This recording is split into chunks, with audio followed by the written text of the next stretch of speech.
Aries ascendant, Aries rising, how are you? This is June 2020, the end of June. Actually, it begins at the 21st of June because we have an eclipse. But what I'm going to do is a quick video. Going to try to give you 5 points, just 5 things that you're going to want to know for June and maybe for the rest of 2020. I'll number 5 will be that. Maybe it'll be number 6, but I'll try to keep it quick.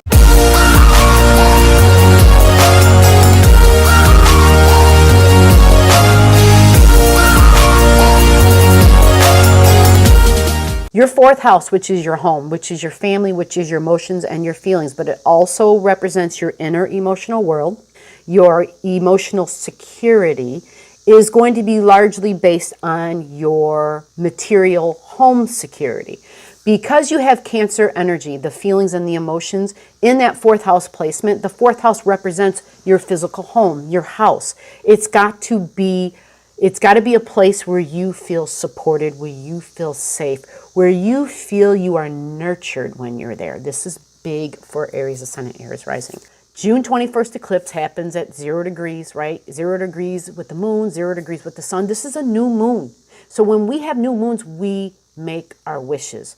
I am asking people to wait until like the 23rd, but early on the 23rd at the latest, because Venus is going to be doing some things, all right? We're going to have a clearer understanding of what we need to move forward with our future, what we need in our life to be happy, to feel nurtured, what we need in our life to feel a sense of peace and security and emotional stability.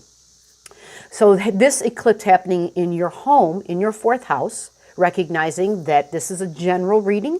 If you have your own stuff, your own chart, and you're looking at 0 degrees and you're like, hey, it's not in my 4th, it's in my 3rd, then this would be different. Because the 3rd is all about thinking and communicating.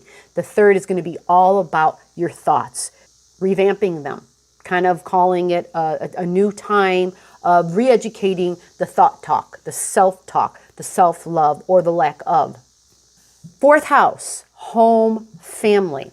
When we have an eclipse happen, it makes changes. And we saw on a global scale how that occurred in the U.S. and why the U.S. had a ripple effect around the world. If you haven't seen that video, check it out down below. There's actually like 3 videos on this June 21st eclipse because it was such a big deal. And each video, kind of tries to dissect it in ways where it's digestible, where it's actually eatable. For you, Aries, home and family is a big deal. Now, what I'm going to do is I'm going to look to see where you can expect some other things going on in your life, okay? So, talked about home and family, number 1. The next thing is there might be some stress and some testing, okay? And this would be in your 1st house. Now, your 1st house, this is Aries. This has everything to do with who you are, how you appear to the world. So this could be your physical appearances. Now, when we say physical appearances, it's not literally just like, oh, I've got makeup on or I don't, or I've got a hairband on today or I don't. It's not just that. Our physical 1st house is also where we live. It is also where we're at in the world. Okay, so you could be changing where you're living again. This would be dependent upon, do you have your Aries ascendant? What's the number there at your ascendant mark? The only way I can know is to see your chart. So comment your birth digits below and I can check that out. People, I can give you quick, short little pieces of information that don't cost you anything. Now, if I have to go in deep, that's a whole different story. But I can at least take a look for you and find out, oh, wow, your ascendant's at this number, therefore that means changes are coming. Or no, you don't have your ascendant at this number, it's at a totally different number. So if there is change, it'll be down the road, right? There's different ways we can do that, okay? And these are free ways. I want to give back to my community. You watch me and I want to reciprocate and return to you. Which, by the way, make sure you're with the program. Make sure that you stay in the game. And if you don't know how to do that, go watch my other videos and find out. But basically it just means to be genuine. Like, subscribe, comment, tap the bell. All right, so Aries, the next thing we're going to want to know is what area of your life is going to be lit up for the next 6 months? Your 1st house. Mars is entering your 1st house, which is your physical body. Okay, so this is going to give you a strength and rejuvenation. It's also going to ignite your ego. Keep this in mind. Let your soul control, not the ego. Mars is going to be sitting in your 1st house till the end of 2020. And so from the end of June to the end of 2020, the Mars factor is going to be playing a role. Mars is going to be all about giving you this sense of, I can do this, I want to do this, therefore I shall do this. And you cannot tell me no, you can't tell me I have to slow down. But whoa, I'm going to tell you right here, if you want to be successful, never allow Mars to hold the reins, okay? Because Mars, okay, Aries is the ram. Mars, Aries, right? When they charge forward, the ram puts its head down. It's not looking. And typically we can have physical injuries to our head when we act that way, when we're impulsive, when we don't think things through. So what you're going to want to do is use this time to perfect your ability to engage a higher mind, to engage, let Mars evolve, okay? And Mars really kind of does have a birth here in this Aryan energy. And with this birth, you want Mars to come out wiser, to be reborn in a way where Mars has incorporated layers of thinking, where Mars doesn't just charge forward because that's my desire and I want that, and so I'm going to go get it. We want Mars to say, let's first look at the map so we can see what's down the road a little bit, right? We also incorporate a calendar, right? Maybe listen to the weather. Like, let's plot and plan before we get on this path and charge. Understand this Mars energy will also be challenging the stuff in your emotional world, okay? So it's like your emotional stability is now challenging your physical, that's Mars, and Mars, your physical, will then be challenging your emotional.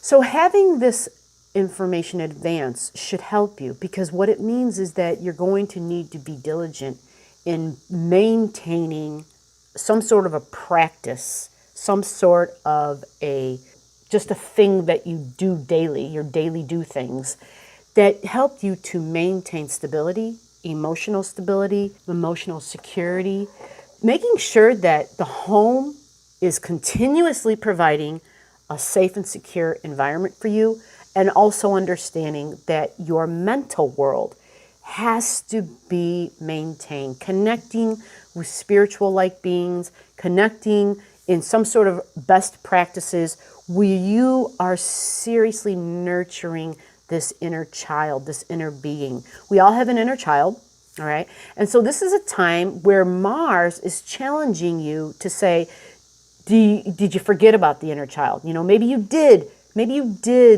cater to the inner child. Maybe you did at one time hold its hand and say, hey, we can do this. I know it's scary, but let's walk together and we can get through it. Mars comes through and says, I am going to ask you to maybe review what you've done. And there might be another layer of emotional work that has to be viewed, that has to do with your past. Most definitely has to do with the past. Because Cancer in this home, in this placement, makes us very sensitive, extremely sensitive to matters about mom. The mother wound is a big thing. You can even Google that word, that term, mother wound. So many people can relate to this. So many people. And whether that's my mother, whether that's about my ability to be a mother, whether that, whatever that is, like when you say mother wound, there's like 1,001 things that could pop up. So this is a time of testing and challenging the mental, emotional waters. And Mars, remember, is fire as well, because it's an Aries energy. So Mars in Aries, it's a refueling, it is a rebirth for Mars. So what you want to do is just understand that when the waters get hot, you need to do what? You need to turn the flames down, right? When the water gets hot, you need to add some cooling waters, some calming waters. When the waters start bubbling and boiling, you have to find ways to establish, to recalibrate so that we have smooth waters in the home, all right? And your inner emotional home is your home. Okay, and so this is going to be a big deal for you. The next 6 months for all of us, especially for those who live in the States, this is a time of challenging, of testing, of fighting, of saying, but I want to do this, this is important to me, and being told no. This is a time where we're really asked to show a level of emotional mastery. And we can do this, but we can't do it alone. This is the message. The sign of Cancer on a big scale is the world. On a big scale, it's the public. So our real power is when we come together. When we come together and we see that it is our unity, not our division, but it is our unity where we can step forward hand in hand, right? Shoulder to shoulder, even though we're wearing face masks and we have to practice social distancing. Yes, we have to still continue doing that. Go watch my other videos to give yourself some more information. But this is what this is about. This is about being smart, being strategic, making sure you're taking care of yourself and those you consider family, and finding ways to just block out all the other unnecessary stuff to move forward in a future that is best for you.